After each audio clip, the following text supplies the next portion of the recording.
So here we are, getting into where the magic really happens in Red Bull technology.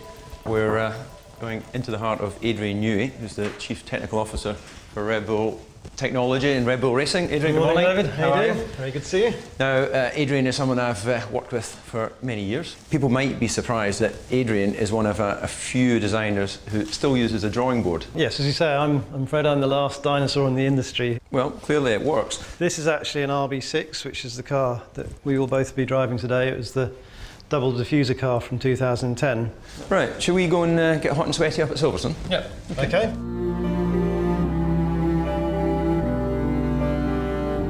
Here we are at Silverstone. We're now going to get the chance to drive two cars penned by yourself and your design teams at that time. Both cars are derivatives, or sons, if you like, of their forebearers. So this car started out as the 88 car and was a direct descendant of it. It was the first car that tried to treat the whole front wing and chassis as one aerodynamic piece. It changed the direction that Formula One was taking at the time, where it was the back of the turbo era, cars had become very big and clumsy.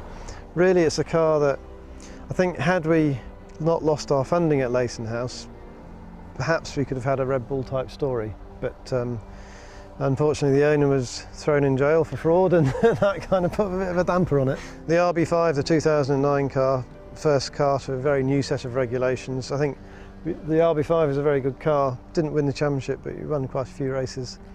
Introduced side exhausts, a car that was instantly quick. One thing that's changed a lot, the workload for the driver, if we just show that to camera, massively different. Now, two radio buttons. And engine kill, that's it. The drivers today, they deserve all that extra money because they're working a lot harder, clearly.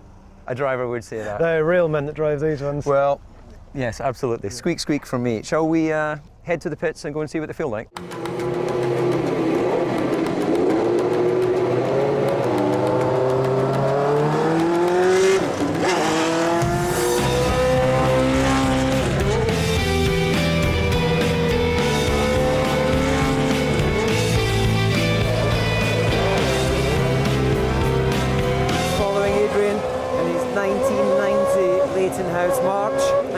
You can see him working the wheel.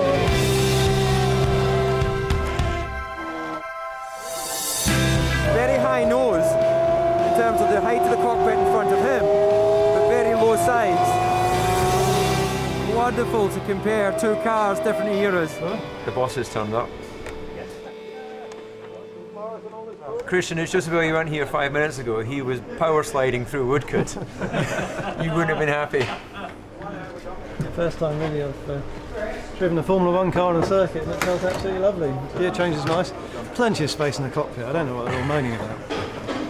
Are you going to try Okay, your modern version? I'll try the modern one. Okay.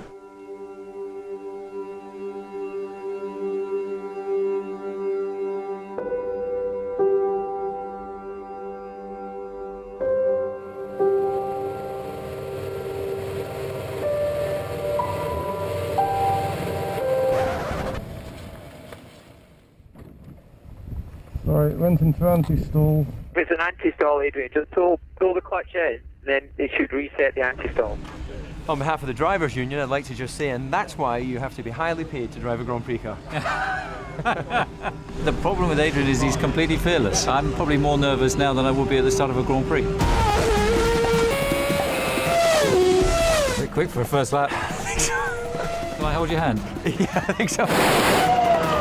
Adrian, this is DC. Message from team principal, slow down. You look seriously committed. It's